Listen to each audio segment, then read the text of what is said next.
Hi everyone, and welcome to part 5 of how to plug a tubeless tire using unconventional plugs. Now, since the last video, I'd taken a test ride testing the other plugs I installed. The original one using the nitrile glove held up nicely. This is still in place. You can see how it formed on the inside. Remove the tire so we could see how things were after I plugged them. Put these plugs in. I have to say, the ones with the tubes, the tubeless or the tube patches I use for plugs failed. They blew out after a short distance, as did some of the nitrile glove additional plugs that I put in.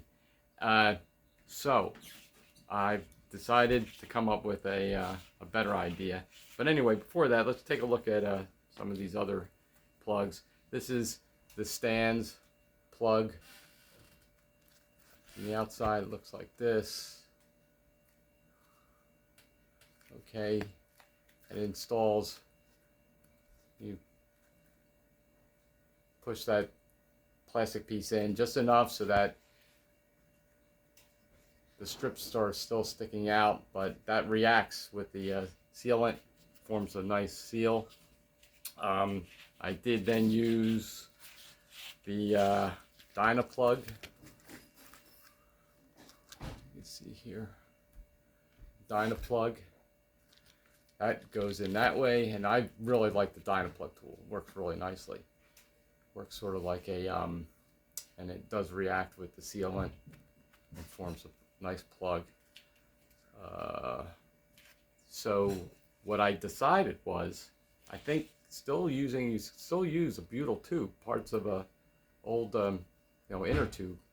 But what I did was I created one where I formed a knot, and when I install it, it shouldn't come out too easy. It won't blow out at all.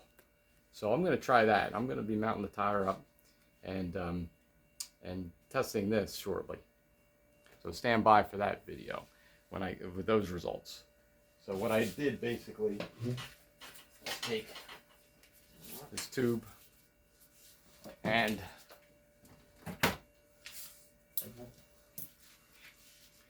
cut a very thin or narrow piece off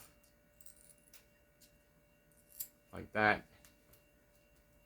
And geez, you could do this a number of ways. I mean, you could use just two.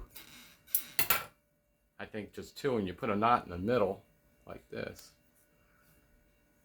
If I can get this like that, form a knot like that.